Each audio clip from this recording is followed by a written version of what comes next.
Hi guys, CivilianSnowman back here today to talk about two horror movies that we're reviewing this week, and those are Husk and Prowl. These are the first two films of the 8 Films to Die For horror festival that took place last year. They've both been released at the same time on DVD and Blu-ray, and the reason I wanted to talk about these films, I actually recommended we review them this week, is that I think they deserve a little bit of love and attention. So they are basically quite similar in setup. We'll talk about Husk first of all. This basically follows a group of teenagers or 20-somethings basically driving across country when a murder of crows smashes into the windscreen. They then have to abandon the car, go through a cornfield to get to an old farmhouse. Now it's while in that cornfield that they get attacked by scarecrows, which it sounds like a cheesy setup, and it doesn't sound that good, but straight away when you put this movie in, and I watched this before I watched Prowl, straight away I was hit by how good it looked. It was shot really well.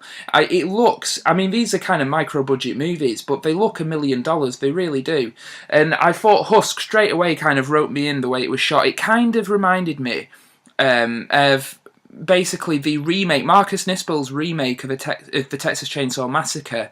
Now, it doesn't look as obviously music video type as that film did, but you can tell that there is some professionalism behind the camera, which I really dug. And basically, what I like about this movie is the fact that it deals with, when it could have been just a normal slasher film, it turns into kind of a ritualistic, almost supernatural type of horror movie, which is what I like. It reminds me, it's in the same vein as The Wicker Man. Now obviously it's nowhere near as good as that film, but the fact that you have these scarecrows and kind of an old ritual taking place in the cornfield is something that I really dug, and it did harken back to things like The Wicker Man, although on a much smaller scale. The main thing that I really enjoyed about Husk is the fact that the characters are so likeable. Now, yes, you do get the occasional stupid decision that you get in every horror movie, but the characters were so likeable, you didn't want anything to happen to them, and I thought, for a movie that is 80 minutes long, which is one of my only criticisms, they don't have time to develop all the characters at all. It's 80 minutes, it's kind of get in, get out, quick and dirty horror movie. But they make the characters really likeable through the dialogue, and the chemistry between the actors I thought was really good. You feel like you're watching a real group of friends.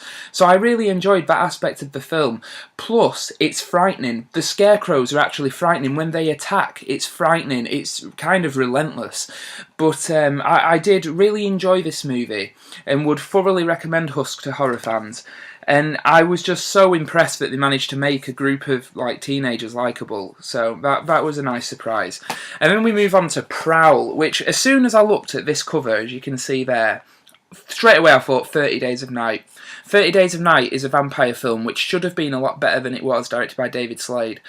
It's a film that I was kind of disappointed by, so going into this, I thought it's 82 minutes long. And I thought, is it going to be better than 30 Days of Night? And you know what? I actually prefer this to 30 Days of Night. This is basically about another group of teenagers. The lead character is called Amber. She wants to leave town. She's basically driving to the big city, where she needs to get there sharpish because she's going to view an apartment and try and move in. So she drags along a few friends. They have car trouble, and they flag down a trucker who's driving past, and they basically say to him, "Can we have a lift in your truck?"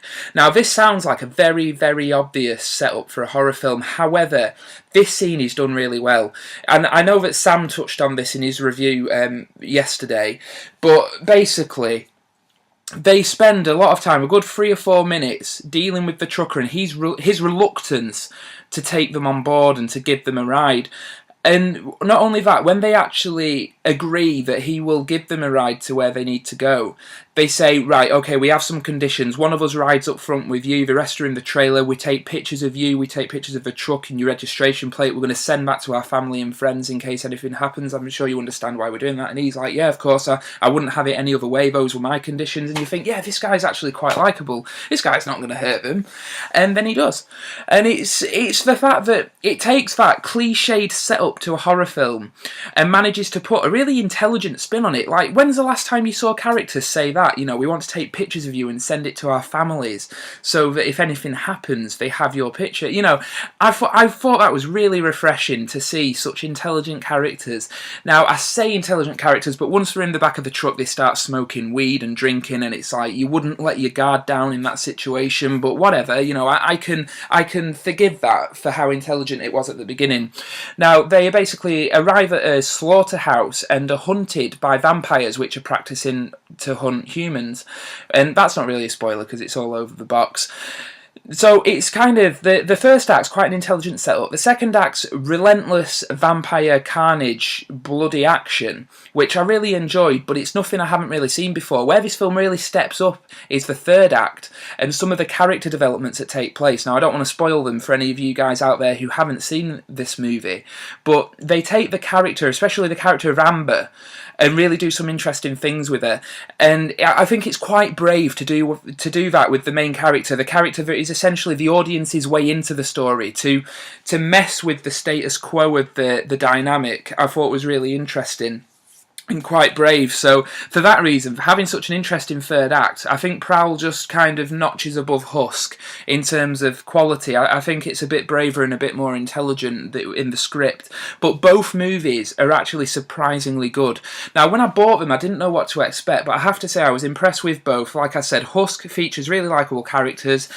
Prowl features quite an intelligent script, intelligent characters, and some interesting plot twists in the third act. So all in all, they're both about 80 minutes long. They're very good little horror movies, and Sam did say, and I have to agree with him, that they feel like extended TV episodes. Now, they feel to me like really, really good episodes of Masters of Horror, just a bit longer. And that's one of my minor criticisms. I would prefer them to be a bit longer, a bit more feature length, and to have a bit more character development in them. But for the sake of what they are, they were only intended to be seen as a group of horror movies. These are only the first 2 out of 8, and I think in that context they work perfectly. And I would highly recommend Husk and Prowl, and definitely go Google After Dark Originals, which is the DVD label releasing them, and see what's coming out next, because they're doing all 8 horror films over the next few months coming out on DVD, and I think that it's going to be something worth watching. All you horror fans out there, I think you need to get on this After Dark bandwagon, so to speak, because they are good. So yeah, I hope you've enjoyed this review, and definitely check those movies out. They're only kind of cheap on DVD because they're straight to DVD releases. And as I say, I hope you've enjoyed the review. If you've liked this review, head over to my individual channel, the link of which will be down there in the bollocks bar, and please subscribe. So thanks very much.